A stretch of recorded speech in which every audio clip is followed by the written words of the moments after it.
ಪಾಕಿಸ್ತಾನ ಯಾವ ಗಳಿಗೆಯಲ್ಲಿ ಭಾರತದ ಜೊತೆಯಲ್ಲಿ ಮತ್ತೊಮ್ಮೆ ಕಾಲ್ ಕೆರೆದು ಜಗಳಕ್ಕೆ ಮುಂದಾಯ್ತು ಅದರ ಗ್ರಹಚಾರನೇ ನೆಟ್ಟಗಿಲ್ಲ ಅನ್ಸತ್ತೆ.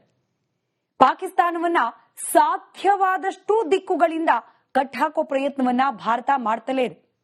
ಇನ್ಫ್ಯಾಕ್ಟ್ ಪಹಲ್ಗಾಮ್ ದಾಳಿಯಾದ ನಂತರದಲ್ಲಿ ಪಾಕಿಸ್ತಾನದ ವಿರುದ್ಧ ಭಾರತ ಸಾರಿದ್ದೆ ಮೊಟ್ಟ ಮೊದಲನೇದಾಗಿ ರಾಜತಾಂತ್ರಿಕ ಯುದ್ಧ. ಆ ರಾಜತಾಂತ್ರಿಕ ಯುದ್ಧದ ಭಾಗವಾಗಿ ಸಿಂಧೂ ನದಿ ನೀರು, ಭಾರತದಿಂದ ಪಾಕಿಸ್ತಾನಕ್ಕೆ ಹರಿಯುವ ಸಿಂಧೂ ನದಿಯ ನೀರನ್ನ ರದ್ದು ಮಾಡುವ, ನೀರಿನ ಹಂಚಿಕೆಗೆ ಸಂಬಂಧಪಟ್ಟಂತೆ ಇರುವ ಒಪ್ಪಂದವನ್ನ ರದ್ದು ಮಾಡುವ ನಿರ್ಧಾರಕ್ಕೆ ಬಂತು ಭಾರತ. ಇದೀಗ ಸಿಂಧೂ ನದಿ ನೀರು ಸಿಗದೇನೆ ಪಾಕಿಸ್ತಾನ ಕಂಗಾಲಾಗಿ ಹೋಗ್ತಾ ಇದೆ.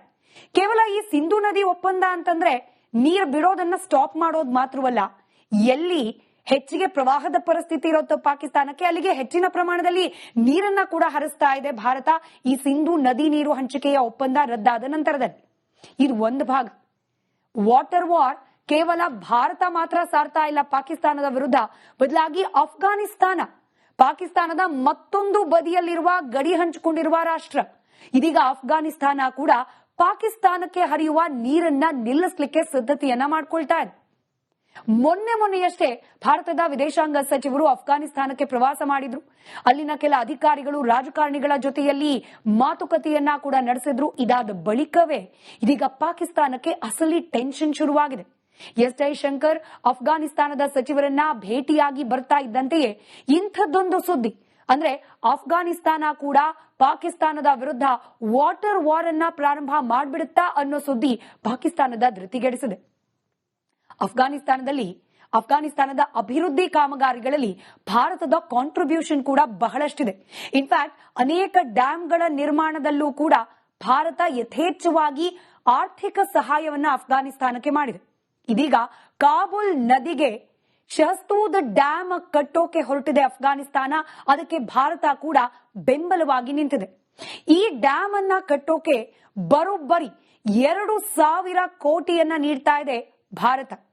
20 ಲಕ್ಷ ಅಫ್ಘಾನಿಸ್ತಾನಿಗಳಿಗೆ ಶುದ್ಧ ಕುಡಿಯುವ ನೀರನ್ನ ಒದಗಿಸುವ ಯೋಜನೆ ಇದು. ಆದ್ರೆ ಇದರ ಜೊತೆಗೆ ಪಾಕಿಸ್ತಾನಕ್ಕೆ ಹರಿಯೋ ನೀರು ಕೂಡ ಸ್ಟಾಪ್ ಆಗೋದ್ರಿಂದ ಪಾಕಿಸ್ತಾನಕ್ಕೆ ಈ ಡ್ಯಾಮ್ನ ನಿರ್ಮಾಣ ಭಾರತದ ಮತ್ತೊಂದು ರಾಜತಾಂತ್ರಿಕ ಪೆಟ್ಟು. ಕೇವಲ ಕುಡಿಯೋ ನೀರು ಮಾತ್ರವಲ್ಲ, 4,000 ಎಕರೆ ಭೂಮಿಗೆ, ಅಫ್ಘಾನಿಸ್ತಾನದ ಭೂಮಿಗೆ ನೀರಾವರಿ ಒದಗಿಸುತ್ತೆ ಈ ಡ್ಯಾಮ್. 3 ವರ್ಷದಲ್ಲಿ ಡ್ಯಾಮ್ ನಿರ್ಮಾಣ ಕಾರ್ಯ ಅಂತ್ಯವಾಗೋ ನಿರೀಕ್ಷೆ ಇದೆ. ಈ ಡ್ಯಾಮ್ ನಿರ್ಮಾಣದಿಂದ ಸಹಜವಾಗಿ ಪಾಕಿಸ್ತಾನ ಇದೀಗ ಕಂಗಾಲಾಗ್ತಿದೆ. ಮೊದಲೇ ಸಿಂಧೂ ನದಿಯಿಂದ ನೀರು ಬರ್ತಾ ಇಲ್ಲ, ಅಥವಾ ಎಲ್ಲಿ ನೀರು ಬೇಡವೋ ಅಲ್ಲಿ ಯಥೇಚ್ಛವಾಗಿ ನೀರು ಬಿಡ್ತಾ ಇದೆ ಭಾರತ. ಮತ್ತೊಂದು ಕಡೆ ಕಾಬೂಲ್ ನದಿಗೆ ಅಡ್ಡಲಾಗಿ ಕಟ್ಟಲಿಕ್ಕೆ ಹೊರಟಿರುವ ಈ ಡ್ಯಾಮ್, ಹಿಂದೂ ಕುಶ್ ಪರ್ವತದಲ್ಲಿ ಹುಟ್ಟುತ್ತೆ ಈ ಕಾಬೂಲ್ ನದಿ. ಕೇವಲ ಅಫ್ಘಾನಿಸ್ತಾನ ಮಾತ್ರವಲ್ಲ, ಅಫ್ಘಾನಿಸ್ತಾನವನ್ನ ದಾಟಿ ಪಾಕಿಸ್ತಾನದ ಖೈಬರ್ ಪಖ್ತೂನ್ಖ್ವಾ ಆ ಪ್ರಾಂತ್ಯಕ್ಕೂ ಕೂಡ ಬರುತ್ತೆ. ಆ ಭಾಗದಲ್ಲಿ ಈ ನದಿಯ ನೀರು ಹರಿಯುತ್ತೆ. ಡ್ಯಾಮ್ ನಿರ್ಮಾಣ ಆಯಿತು ಅಂತಾದ್ರೆ ಖೈಬರ್ನಲ್ಲಿ ನೀರಿಗೆ ಕೊರತೆ ಪ್ರಾರಂಭ ಆಗತ್ತೆ. ಅಫ್ಘಾನಿಸ್ತಾನ ಹಾಗೆ ಪಾಕಿಸ್ತಾನದ ಮಧ್ಯೆ ಈ ನದಿ ನೀರಿನ ಹಂಚಿಕೆ ವಿಚಾರಕ್ಕೆ ಸಂಬಂಧಪಟ್ಟಂತೆ ಯಾವುದೇ ರೀತಿ ಒಪ್ಪಂದ ಇಲ್ಲ. ಭಾರತಕ್ಕಾದ್ರೂ ಭಾರತ ಹಾಗೆ ಪಾಕಿಸ್ತಾನದ ನಡುವೆ ಹರಿಯುವ ಸಿಂಧೂ ನೀರಿನ ಹಂಚಿಕೆ ವಿಚಾರಕ್ಕೆ ಸಂಬಂಧಪಟ್ಟಂತೆ ಒಪ್ಪಂದ ಆಯಿತು. ಈ ಒಪ್ಪಂದದಲ್ಲಿ ಚೂರು ಹೆಚ್ಚು ಕಮ್ಮಿ ಆದ್ರೂ ಜಾಗತಿಕ ಮಟ್ಟದಲ್ಲಿ ಪಾಕಿಸ್ತಾನ ಹೋಗಿ ದೂರು ಕೊಡಬಹುದು, ಭಾರತದ ವಿರುದ್ಧ ಒತ್ತಡ ತರಬಹುದು ಅನ್ನೋ ಒಂದು ನಿರೀಕ್ಷೆ ಇತ್ತು. ಆದ್ರೆ ಅಫ್ಘಾನಿಸ್ತಾನ ಹಾಗೆ ಪಾಕಿಸ್ತಾನದ ನಡುವೆ ಯಾವುದೇ ಜಲ ಒಪ್ಪಂದ ಕಾಬೂಲ್ ನದಿ ನೀರಿನ ವಿಚಾರಕ್ಕೆ ಸಂಬಂಧಪಟ್ಟಂತೆ ಇಲ್ಲ. ಹೀಗಾಗಿ ಮುಂದೆ ಅಫ್ಘಾನರು ಮನಸ್ಸು ಮಾಡಿದ್ರೆ ನೀರನ್ನ ಕಂಪ್ಲೀಟ್ ಆಗಿ ನಿಲ್ಲಿಸಬಹುದು. ಪಾಕಿಸ್ತಾನ ಇದನ್ನು ವಿರೋಧ ಮಾಡ್ಲಿಕ್ಕೂ ಕೂಡ ಅವಕಾಶ ಇರೋದಿಲ್ಲ. ಟ್ರೀಟಿನೇ ಇಲ್ಲ, ಯಾವುದೇ ರೀತಿ ಒಪ್ಪಂದಾನೇ ಇಲ್ಲ. ಹೀಗಾಗಿ ತಾಲಿಬಾನಿಗಳಿಗೆ ಹೇಳಿ ಭಾರತ ನೀರನ್ನ ನಿಲ್ಲಿಸಬಹುದು ಅನ್ನೋ ಯೋಚನೆಯೇ ಪಾಕಿಸ್ತಾನಕ್ಕೆ ಇದೀಗ ಭಯ ಉಂಟು ಮಾಡಿದೆ. ಹೀಗಾಗಿ ಪಾಕಿಸ್ತಾನದಲ್ಲಿ ನೀರಿಗಾಗಿ ಹಾಹಾಕಾರ ಮತ್ತಷ್ಟು ಹೆಚ್ಚಾಗುವ ಸಾಧ್ಯತೆ ಕೂಡ ಕಂಡುಬರುತ್ತೆ. ಪಾಕಿಸ್ತಾನ ಯಾವ ಗಳಿಗೆಯಲ್ಲಿ ಭಾರತದ ಜೊತೆಯಲ್ಲಿ ಮತ್ತೊಮ್ಮೆ ಕಾಲ್ ಕೆರೆದು ಜಗಳಕ್ಕೆ ಮುಂದಾಯ್ತು ಅದರ ಗ್ರಹಚಾರನೇ ನೆಟ್ಟಗಿಲ್ಲ ಅನ್ಸತ್ತೆ. ಪಾಕಿಸ್ತಾನವನ್ನ ಸಾಧ್ಯವಾದಷ್ಟು ದಿಕ್ಕುಗಳಿಂದ ಕಟ್ಟಾಕೋ ಪ್ರಯತ್ನವನ್ನ ಭಾರತ ಮಾಡ್ತಲೇ ಇದೆ. ಇನ್ಫ್ಯಾಕ್ಟ್ ಪಹಲ್ಗಾಮ್ ದಾಳಿಯಾದ ನಂತರದಲ್ಲಿ ಪಾಕಿಸ್ತಾನದ ವಿರುದ್ಧ ಭಾರತ ಸಾರಿದ್ದೆ ಮೊಟ್ಟ ಮೊದಲನೇದಾಗಿ ರಾಜತಾಂತ್ರಿಕ ಯುದ್ಧ. ಆ ರಾಜತಾಂತ್ರಿಕ ಯುದ್ಧದ ಭಾಗವಾಗಿ ಸಿಂಧೂ ನದಿ ನೀರು, ಭಾರತದಿಂದ ಪಾಕಿಸ್ತಾನಕ್ಕೆ ಹರಿಯುವ ಸಿಂಧೂ ನದಿಯ ನೀರನ್ನ ರದ್ದು ಮಾಡುವ, ನೀರಿನ ಹಂಚಿಕೆಗೆ ಸಂಬಂಧಪಟ್ಟಂತೆ ಇರುವ ಒಪ್ಪಂದವನ್ನ ರದ್ದು ಮಾಡುವ ನಿರ್ಧಾರಕ್ಕೆ ಬಂತು ಭಾರತ. ಇದೀಗ ಸಿಂಧೂ ನದಿ ನೀರು ಸಿಗದೇನೆ ಪಾಕಿಸ್ತಾನ ಕಂಗಾಲಾಗಿ ಹೋಗ್ತಾ ಇದೆ. ಕೇವಲ ಈ ಸಿಂಧೂ ನದಿ ಒಪ್ಪಂದ ಅಂತಂದ್ರೆ ನೀರು ಬಿಡೋದನ್ನ ಸ್ಟಾಪ್ ಮಾಡೋದು ಮಾತ್ರವಲ್ಲ, ಎಲ್ಲಿ ಹೆಚ್ಚಿಗೆ ಪ್ರವಾಹದ ಪರಿಸ್ಥಿತಿ ಇರುತ್ತೋ ಪಾಕಿಸ್ತಾನಕ್ಕೆ ಅಲ್ಲಿಗೆ ಹೆಚ್ಚಿನ ಪ್ರಮಾಣದಲ್ಲಿ ನೀರನ್ನ ಕೂಡ ಹರಿಸ್ತಾ ಇದೆ ಭಾರತ. ಈ ಸಿಂಧೂ ನದಿ ನೀರು ಹಂಚಿಕೆಯ ಒಪ್ಪಂದ ರದ್ದಾದ ನಂತರದಲ್ಲಿ ಇದು ಒಂದು ಭಾಗ. ವಾಟರ್ ವಾರ್ ಕೇವಲ ಭಾರತ ಮಾತ್ರ ಸಾರ್ತಾ ಇಲ್ಲ ಪಾಕಿಸ್ತಾನದ ವಿರುದ್ಧ, ಬದಲಾಗಿ ಅಫ್ಘಾನಿಸ್ತಾನ ಪಾಕಿಸ್ತಾನದ ಮತ್ತೊಂದು ಬದಿಯಲ್ಲಿರುವ ಗಡಿ ಹಂಚಿಕೊಂಡಿರುವ ರಾಷ್ಟ್ರ. ಇದೀಗ ಅಫ್ಘಾನಿಸ್ತಾನ ಕೂಡ ಪಾಕಿಸ್ತಾನಕ್ಕೆ ಹರಿಯುವ ನೀರನ್ನ ನಿಲ್ಲಿಸಲಿಕ್ಕೆ ಸಿದ್ಧತೆಯನ್ನ ಮಾಡ್ಕೊಳ್ತಾ ಇದೆ. ಮೊನ್ನೆಯಷ್ಟೇ ಭಾರತದ ವಿದೇಶಾಂಗ ಸಚಿವರು ಅಫ್ಘಾನಿಸ್ತಾನಕ್ಕೆ ಪ್ರವಾಸ ಮಾಡಿದ್ರು. ಅಲ್ಲಿನ ಕೆಲ ಅಧಿಕಾರಿಗಳು ರಾಜಕಾರಣಿಗಳ ಜೊತೆಯಲ್ಲಿ ಮಾತುಕತೆಯನ್ನ ಕೂಡ ನಡೆಸಿದ್ರು. ಇದಾದ ಬಳಿಕವೇ ಇದೀಗ ಪಾಕಿಸ್ತಾನಕ್ಕೆ ಅಸಲಿ ಟೆನ್ಷನ್ ಶುರುವಾಗಿದೆ. ಎಸ್ ಜೈಶಂಕರ್ ಅಫ್ಘಾನಿಸ್ತಾನದ ಸಚಿವರನ್ನ ಭೇಟಿಯಾಗಿ ಬರ್ತಾ ಇದ್ದಂತೆಯೇ ಇಂಥದ್ದೊಂದು ಸುದ್ದಿ, ಅಂದ್ರೆ ಅಫ್ಘಾನಿಸ್ತಾನ ಕೂಡ ಪಾಕಿಸ್ತಾನದ ವಿರುದ್ಧ ವಾಟರ್ ವಾರ್ ಅನ್ನ ಪ್ರಾರಂಭ ಮಾಡ್ಬಿಡುತ್ತಾ ಅನ್ನೋ ಸುದ್ದಿ ಪಾಕಿಸ್ತಾನದ ಧೃತಿಗೆಡಿಸಿದೆ. ಅಫ್ಘಾನಿಸ್ತಾನದ ಅಭಿವೃದ್ಧಿ ಕಾಮಗಾರಿಗಳಲ್ಲಿ ಭಾರತದ ಕಾಂಟ್ರಿಬ್ಯೂಷನ್ ಕೂಡ ಬಹಳಷ್ಟಿದೆ. ಇನ್ಫ್ಯಾಕ್ಟ್ ಅನೇಕ ಡ್ಯಾಂಗಳ ನಿರ್ಮಾಣದಲ್ಲೂ ಕೂಡ ಭಾರತ ಯಥೇಚ್ಛವಾಗಿ ಆರ್ಥಿಕ ಸಹಾಯವನ್ನ ಅಫ್ಘಾನಿಸ್ತಾನಕ್ಕೆ ಮಾಡಿದೆ.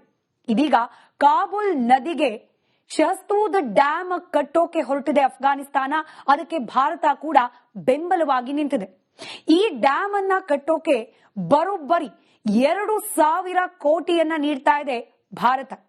20 ಲಕ್ಷ ಅಫ್ಘಾನಿಸ್ತಾನಿಗಳಿಗೆ ಶುದ್ಧ ಕುಡಿಯುವ ನೀರನ್ನ ಒದಗಿಸುವ ಯೋಜನೆ ಇದು. ಆದ್ರೆ ಇದರ ಜೊತೆಗೆ ಪಾಕಿಸ್ತಾನಕ್ಕೆ ಹರಿಯೋ ನೀರು ಕೂಡ ಸ್ಟಾಪ್ ಆಗೋದ್ರಿಂದ ಪಾಕಿಸ್ತಾನಕ್ಕೆ ಈ ಡ್ಯಾಮ್ನ ನಿರ್ಮಾಣ ಭಾರತದ ಮತ್ತೊಂದು ರಾಜತಾಂತ್ರಿಕ ಪೆಟ್ಟು. ಕೇವಲ ಕುಡಿಯೋ ನೀರು ಮಾತ್ರವಲ್ಲ, 4,000 ಎಕರೆ ಭೂಮಿಗೆ, ಅಫ್ಘಾನಿಸ್ತಾನದ ಭೂಮಿಗೆ ನೀರಾವರಿ ಒದಗಿಸುತ್ತೆ ಈ ಡ್ಯಾಮ್. 3 ವರ್ಷದಲ್ಲಿ ಡ್ಯಾಮ್ ನಿರ್ಮಾಣ ಕಾರ್ಯ ಅಂತ್ಯವಾಗೋ ನಿರೀಕ್ಷೆ ಇದೆ. ಈ ಡ್ಯಾಮ್ ನಿರ್ಮಾಣದಿಂದ ಸಹಜವಾಗಿ ಪಾಕಿಸ್ತಾನ ಇದೀಗ ಕಂಗಾಲಾಗ್ತಿದೆ. ಮೊದಲೇ ಸಿಂಧೂ ನದಿಯಿಂದ ನೀರು ಬರ್ತಾ ಇಲ್ಲ, ಅಥವಾ ಎಲ್ಲಿ ನೀರು ಬೇಡವೋ ಅಲ್ಲಿ ಯಥೇಚ್ಛವಾಗಿ ನೀರು ಬಿಡ್ತಾ ಇದೆ ಭಾರತ. ಮತ್ತೊಂದು ಕಡೆ ಕಾಬೂಲ್ ನದಿಗೆ ಅಡ್ಡಲಾಗಿ ಕಟ್ಟಲಿಕ್ಕೆ ಹೊರಟಿರುವ ಈ ಡ್ಯಾಮ್, ಹಿಂದೂ ಕುಶ್ ಪರ್ವತದಲ್ಲಿ ಹುಟ್ಟುತ್ತೆ ಈ ಕಾಬೂಲ್ ನದಿ. ಕೇವಲ ಅಫ್ಘಾನಿಸ್ತಾನ ಮಾತ್ರವಲ್ಲ, ಅಫ್ಘಾನಿಸ್ತಾನವನ್ನ ದಾಟಿ ಪಾಕಿಸ್ತಾನದ ಖೈಬರ್ ಪಖ್ತೂನ್ಖ್ವಾ ಆ ಪ್ರಾಂತ್ಯಕ್ಕೂ ಕೂಡ ಬರುತ್ತೆ. ಆ ಭಾಗದಲ್ಲಿ ಈ ನದಿಯ ನೀರು ಹರಿಯುತ್ತೆ. ಡ್ಯಾಮ್ ನಿರ್ಮಾಣ ಆಯಿತು ಅಂತಾದ್ರೆ ಖೈಬರ್ನಲ್ಲಿ ನೀರಿಗೆ ಕೊರತೆ ಪ್ರಾರಂಭ ಆಗತ್ತೆ.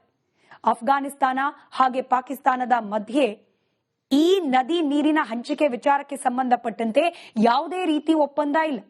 ಭಾರತಕ್ಕಾದ್ರೂ ಭಾರತ ಹಾಗೆ ಪಾಕಿಸ್ತಾನದ ನಡುವೆ ಹರಿಯುವ ಸಿಂಧೂ ನೀರಿನ ಹಂಚಿಕೆ ವಿಚಾರಕ್ಕೆ ಸಂಬಂಧಪಟ್ಟಂತೆ ಒಪ್ಪಂದ ಆಯಿತು. ಈ ಒಪ್ಪಂದದಲ್ಲಿ ಚೂರು ಹೆಚ್ಚು ಕಮ್ಮಿ ಆದ್ರೂ ಜಾಗತಿಕ ಮಟ್ಟದಲ್ಲಿ ಪಾಕಿಸ್ತಾನ ಹೋಗಿ ದೂರು ಕೊಡಬಹುದು, ಭಾರತದ ವಿರುದ್ಧ ಒತ್ತಡ ತರಬಹುದು ಅನ್ನೋ ಒಂದು ನಿರೀಕ್ಷೆ ಇತ್ತು. ಆದ್ರೆ ಅಫ್ಘಾನಿಸ್ತಾನ ಹಾಗೆ ಪಾಕಿಸ್ತಾನದ ನಡುವೆ ಯಾವುದೇ ಜಲ ಒಪ್ಪಂದ ಕಾಬೂಲ್ ನದಿ ನೀರಿನ ವಿಚಾರಕ್ಕೆ ಸಂಬಂಧಪಟ್ಟಂತೆ ಇಲ್ಲ. ಹೀಗಾಗಿ ಮುಂದೆ ಅಫ್ಘಾನರು ಮನಸ್ಸು ಮಾಡಿದ್ರೆ ನೀರನ್ನ ಕಂಪ್ಲೀಟ್ ಆಗಿ ನಿಲ್ಲಿಸಬಹುದು. ಪಾಕಿಸ್ತಾನ ಇದನ್ನು ವಿರೋಧ ಮಾಡ್ಲಿಕ್ಕೂ ಕೂಡ ಅವಕಾಶ ಇರೋದಿಲ್ಲ. ಟ್ರೀಟಿನೇ ಇಲ್ಲ, ಯಾವುದೇ ರೀತಿ ಒಪ್ಪಂದನೇ ಇಲ್ಲ.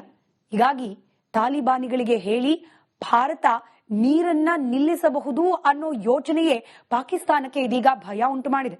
ಹೀಗಾಗಿ ಪಾಕಿಸ್ತಾನದಲ್ಲಿ ನೀರಿಗಾಗಿ ಹಾಹಾಕಾರ ಮತ್ತಷ್ಟು ಹೆಚ್ಚಾಗುವ ಸಾಧ್ಯತೆ ಕೂಡ ಕಂಡು